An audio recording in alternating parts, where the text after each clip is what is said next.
ರಥಸಪ್ತಮಿ ಅಂದರೆ ಸೂರ್ಯ ಭಗವಾನ್ ಉತ್ತರ ದಿಕ್ಕಿಗೆ ಪ್ರಯಾಣ ಮಾಡ್ತಾ ಇರ್ತಾನೆ ಹಿಂದಿನ ದಿವಸ.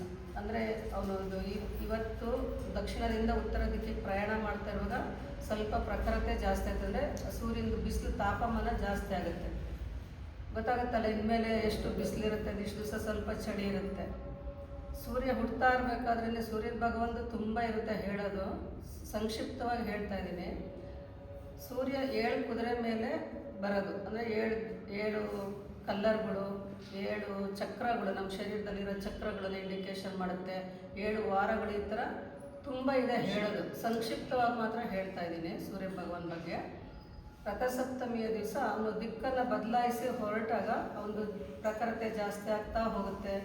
ಮತ್ತು ಅವನು ಮೇಲಕ್ಕೆ ಬರ್ತಾ ಇರೋಗ್ಲೇ ಸೂರ್ಯದೇವನ ಇಲ್ಲ ಅಂತಂದರೆ ನಮಗೆ ಕಲ್ಪನೆ ಮಾಡ್ಕೊಳಕ್ಕೂ ಆಗೋದಿಲ್ಲ ಹೇಗಿರುತ್ತೆ, ನಮ್ಮ ಪ್ರಪಂಚ ಹೇಗಿರುತ್ತೆ, ನಾವು ಹೇಗಿರ್ತೀವಿ ಅಂತ. ಅವನು ಹುಡ್ತಾ ಇದ್ದಾಗಲೇ ನಾವು ಮಲಗಿದ್ರು ಪರವಾಗಿಲ್ಲ, ಹಕ್ಕಿಗಳು ಚಿಲಿಪಿಲಿಗಾನ ಮಾಡ್ತಿರ್ತವೆ, ಮತ್ತು ಪಶು ಪಕ್ಷಿಗಳೆಲ್ಲ ಕೂಗ್ತಾ ಇರ್ತವೆ. ಅದೆಲ್ಲ ನೋಡಿಕೊಂಡು ನಾವು ಸೂರ್ಯ ಹುಡ್ತಾ ಇದ್ದಾನೆ, ಎದ್ದೇಳಬೇಕು, ನಮ್ಮ ಆ್ಯಕ್ಟಿವಿಟೀಸ್ನಲ್ಲಿ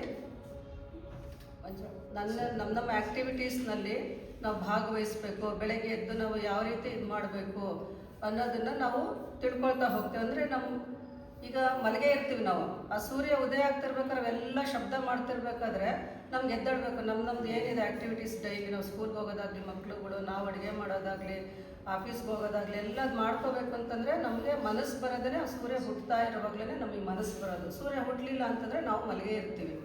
ಬೆಳಗ್ಗೆ ಹೇಗೆ ನಾವು ಆ್ಯಕ್ಟಿವ್ ಆಗಿರ್ತೀವೋ ಸೂರ್ಯ ಮೇಲಕ್ಕೆ ಬರ್ತಾ ಬರ್ತಾ ಬರ್ತಾ ಇನ್ನೂ ಆ್ಯಕ್ಟಿವ್ ಆಗ್ತಾ ಹೋಗ್ತೀವಿ. ಸೂರ್ಯ ಮುಳುಗ್ತಾ ನಾವು ಸ್ವಲ್ಪ ಟಯರ್ಡ್ ಆಗ್ತಾ ಹೋಗ್ತೀವಿ. ಅಂದರೆ ಅದ್ರ ಜೊತೆಗೆ ನಾವು ಸೂರ್ಯನ ಜೊತೆಗೆ ಪ್ರಯಾಣ ಮಾಡ್ತಾ ಇರ್ತೀವಿ ಇಡೀ ದಿವಸನೂ.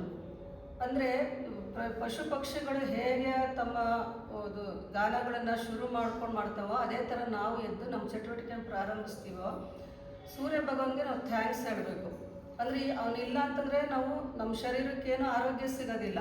ನಮ್ಮ ಚರ್ಮಕ್ಕಾಗಲಿ, ನಮ್ಮ ಮುಖಕ್ಕಾಗಲಿ, ನಮ್ಮ ಪ್ರತಿಯೊಂದು ಮೂಳೆಗಳಿಗೆ, ಮಾಂಸಖಂಡಗಳಿಗೆ, ಪ್ರತಿಯೊಂದು ಇಡೀ ಶರೀರಕ್ಕೆ ನಮ್ಗೆ ಆರೋಗ್ಯ ಸಿಗದೆ ಸೂರ್ಯ ಭಗವಾನಿಂದ. ಸೂರ್ಯ ಇಲ್ಲ ಅಂತಂದರೆ ಏನಾಗುತ್ತೆ, 3 ದಿವಸ ಮೋಡ ಮುಚ್ಕೊಂಡಿದ್ರೆ ನಮ್ಗೆ ಏನು ಅನಿಸುತ್ತೆ, ಎಷ್ಟು ಬೇಗ ಸೂರ್ಯ ಬರ್ತಾನಪ್ಪ, ಬಿಸಿಲು ಬರುತ್ತಪ್ಪ, ಮೈ ಒಡ್ಡೋಣಪ್ಪ ಅಂತ. ನೀವೇನೇ ಆಗಲಿ ಸ್ವಲ್ಪ ನೆರಳಲ್ಲಿ ಇಟ್ಟರೆ ಅದೇನಾಗುತ್ತೆ, ಬೂಸ್ಟ್ ಬಂದ್ಬಿಡುತ್ತೆ. ಅದೇ ಥರ ನಮ್ಮ ಶರೀರನೂ ಪ್ರಪಂಚದ ಹೊರಗಡೆ ನಾವು ಪಂಚಭೂತಗಳಲ್ಲಿ ಏನೇನು ವ್ಯತ್ಯಾಸ ಆಗುತ್ತೆ ಅದೆಲ್ಲ ನಮ್ಮ ಶರೀರದಲ್ಲಿ ಆಗ್ತಾ ಹೋಗುತ್ತೆ. ಅಲ್ಲಿ ಬಿಸಿಲಿದ್ರೆ ನಾವು ಆ್ಯಕ್ಟಿವ್ ಆಗಿರ್ತೀವಿ, ಅಲ್ಲಿ ಮೋಡ ಇತ್ತು ಅಂದರೆ ನಾವು ಹೀಗಿರ್ತೀವಿ ಅಲ್ವಾ. ಅಲ್ಲಿ ಮೋಡ ಬಂದ ತಕ್ಷಣ ಹೀಗಿರ್ತೀವಿ ತಾನೇ. ಆ್ಯಕ್ಟಿವ್ ಆಗಿರ್ಬೇಕಂದ್ರೆ ಸೂರ್ಯ ಭಗವಾನ್ಗೆ ಎಷ್ಟು ಕೋಟಿ ನಮಸ್ಕಾರ ಮಾಡಿದ್ರೂ ಸಾಕಾಗೋದಿಲ್ಲ, ಅಷ್ಟು ಸಹಾಯ ಆಗ್ತಾಯಿದೆ ನಮ್ಗೆ ಅವನಿಂದನ. ಮತ್ತು ಎಷ್ಟು ಸಹಾಯ ಆಗ್ತಿದೆ ಅಂತಂದರೆ ನಾವು ಕಲ್ಪನೆನೂ ಮಾಡ್ಕೊಳಕ್ಕಾಗೋದಿಲ್ಲ. ಅವನಿಲ್ತಾ ಇದ್ರೆ ಆಗುತ್ತಾ? ಅವನಿಗೆ ತುಂಬ ಥ್ಯಾಂಕ್ಸ್ ಹೇಳಬೇಕು, ಧನ್ಯವಾದಗಳನ್ನು ಹೇಳಬೇಕು. ಯಾವ ಥರ ಹೇಳ್ಬೋದು ನಾವು? ಸೂರ್ಯನ ಅಟ್ಲೀಸ್ಟ್ ನಮಗೇನು ಅವನಿಗೆ ಏನು ಕೊಟ್ಟರು ಸಾಕಾಗಲ್ಲ. ಅಟ್ಲೀಸ್ಟ್ 108 ನಾಮಾವಳಿಗಳ ಮೂಲಕ ಸೂರ್ಯ ಭಗವಾನಿಗೆ ನಾವು ಧನ್ಯತೆ ಅರ್ಪಿಸೋದು ಸೂರ್ಯ ನಮಸ್ಕಾರದ ಮುಖಾಂತರ.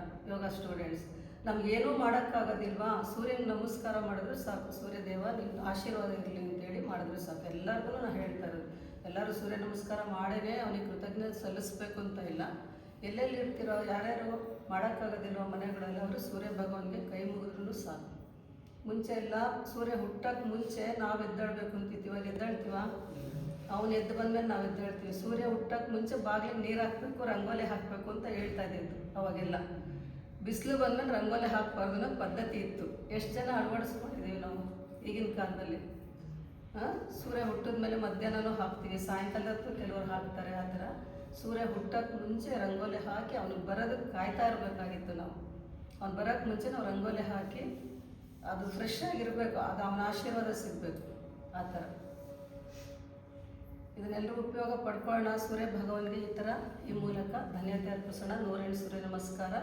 ಇವತ್ತು ತುಂಬ ರಜೆಗಳಿರೋದ್ರಿಂದ, ತುಂಬ ಫಂಕ್ಷನ್ ಇರೋದ್ರಿಂದ ಕಡಿಮೆ ಜನ ಇದ್ದೀರ ಇವತ್ತು. ಇಲ್ಲಿ ಕಂಟಿನ್ಯೂಸ್ ಆಗಿ ರಜೆ ಬಂದಿರೋದ್ರಿಂದ, 4 ದಿವಸ ರಜೆ ಬಂದಿರೋದ್ರಿಂದ ಸ್ಟ್ರೆಂತ್ ಇದೆ. ಎಷ್ಟು ಜನ ಇದ್ದೀರೋ ಅಷ್ಟು ಜನ ಖುಷಿಯಾಗಿ ಮಾಡಿ, ಎಷ್ಟಾಗುತ್ತೋ ಅಷ್ಟು ಮಾಡಿ. ಎಲ್ಲರೂ ನೆಕ್ಸ್ಟು ಸೂರ್ಯ ನಮಸ್ಕಾರ ಶುರು ಮಾಡೋಣ.